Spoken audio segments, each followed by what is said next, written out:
అమ్మయ్యా, మొత్తానికి మనం అనుకున్నది సాధించాం తల్లి. అయినా అసలు అంత రిస్క్ ఎందుకు చేశారమ్మా? అవునత్తమ్మా, అసలేమైనా కొంచెం అటు ఇటు అయ్యుంటే ఎంత ప్రమాదం అయ్యేది. రాక్షసులు వాళ్ళు. ఎంత రాక్షసులైనా వాళ్ళు మన కుటుంబం. మీరందరూ కలవడానికి నేనెంత దూరమైనా వెళ్తాను. అయినా వాళ్ళకి భయపడి నా కొడుకు కోడల జీవితంలో జరుగుతున్న శుభకార్యానికి నేను వెళ్లకుండా ఉంటానా? నేనమ్మగా అత్తమ్మగా మీకెవరికీ ఏ లోటు రానివ్వను. ఎటువంటి ఆపద వచ్చినా మిమ్మల్ని కాపాడుకుంటాను. మీ లైఫ్లో జరిగే ప్రతి ముఖ్యమైన దాంట్లో నేనుంటాను. శ్రీవేద చాలా హ్యాపీగా ఫీల్ అయి ఉంటారు కదా, పార్వతత్తమ్మతో సహా.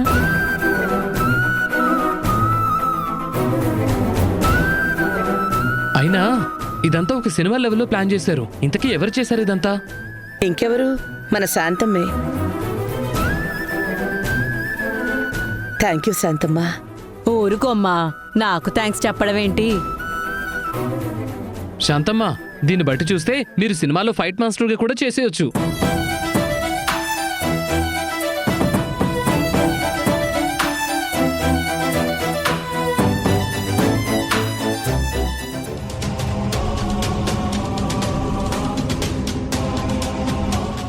మీరెందుకు సడన్ గా కళ్ళు తిరిగి పడిపోయారు?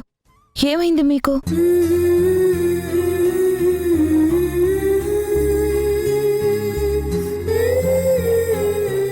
అంత నీరసంగా ఎలా అయిపోయారు? ఆ టైంలో మీకేమైందత్తమ్మా?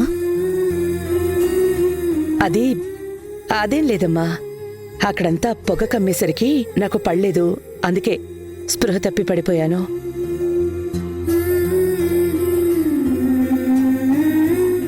చెప్పమ్మా.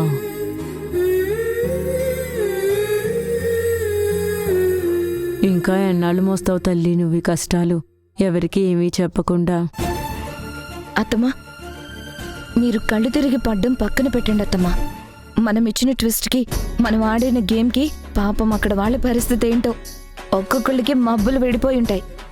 సరస్వతత్వం అనుకుంటే ఏదైనా సాధించగలదని వాళ్ళకి గట్టిగా అర్థమై ఉంటుంది.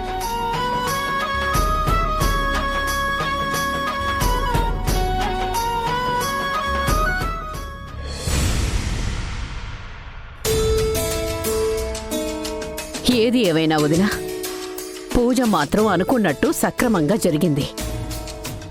ఇక సరస్వతి వదిన కూడా రావడం పూజ వైభవాన్ని పెంచింది. అవును దినా.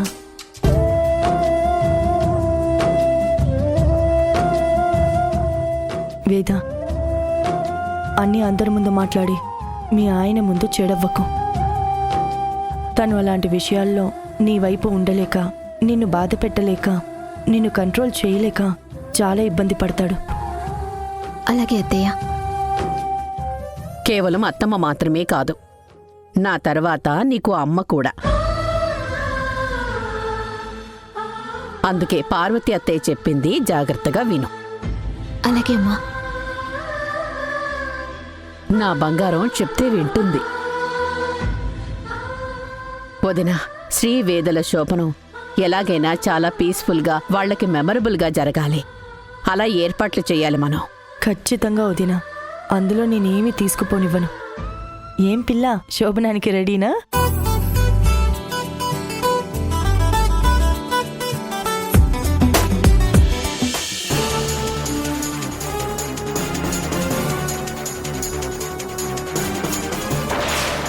చేసిందంతా చేసి ఇప్పుడు చాలా చక్కగా కూర్చుని ముచ్చటిస్తున్నారా? మేము కర్మాండ చెప్తా మీ సంగతి. అమ్మా,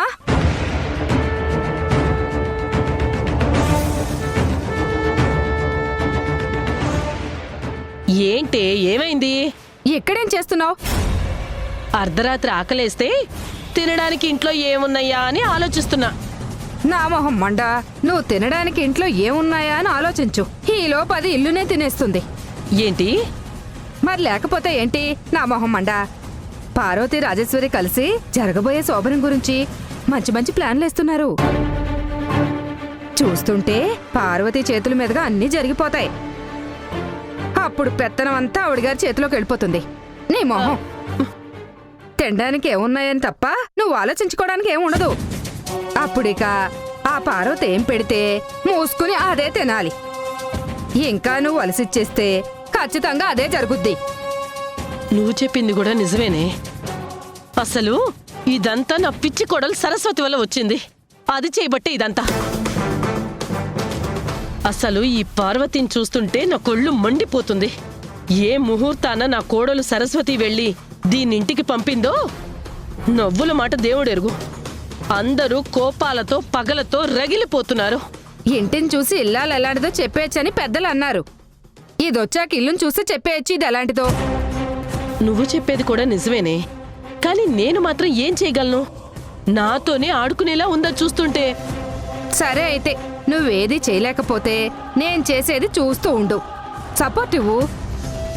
దానికి చుక్కలు నేను చూపిస్తాను. ఈ ఇంటి నుంచి పరిగెట్టేలా చేస్తాను.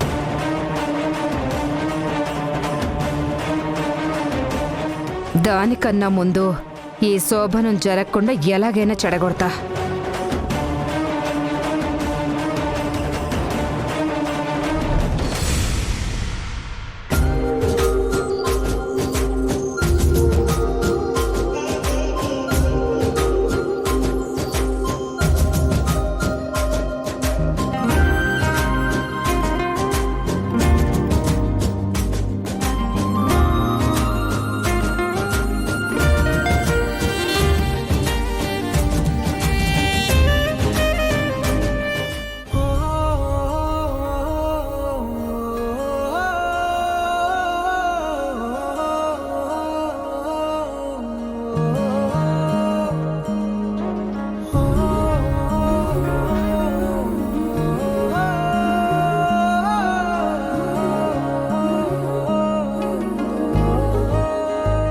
అమ్మ వెళ్ళిపోయిందని బాధపడుతున్నావా?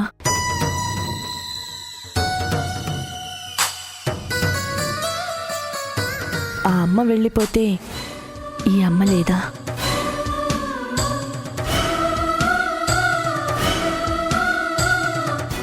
నీకొక విషయం చెప్పనా? ఏంటత్తయ్య అది? పూర్వం ఆడపిల్లలకి శోభనానికి చాలా చెప్పేవాళ్ళు. ఈ కాలం ఆడపిల్లలకి కూడా అది చెప్పాలంటావా? ఏం చెప్పేవాళ్ళు? అబ్బో, అయితే నీకు చాలా చెప్పాలి. దేని గురించి అత్తయ్య? నేను నీకు అత్తమ్మని మాత్రమే కాదు, అమ్మని కూడా. నా కూతురికి నేను కాకపోతే ఇంకెవరు చెప్తారు?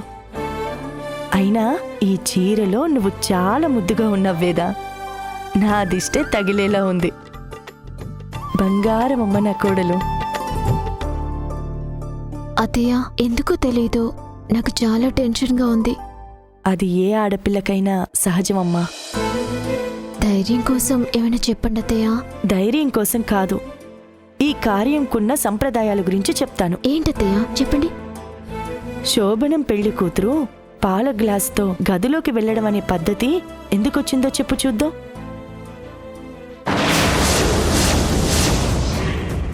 సాంప్రదాయం గురించి చెప్తావా పార్వతి? చెప్పు చెప్పు. నీకు తెలిసిన సాంప్రదాయం ఒకటైతే నాకు తెలిసిన సాంప్రదాయం ఇంకొకటి. నువ్వు చెప్పాల్సింది చెప్పి లోపలికి పంపితే నేను చేయాల్సింది చేసి బయటికి తెస్తా.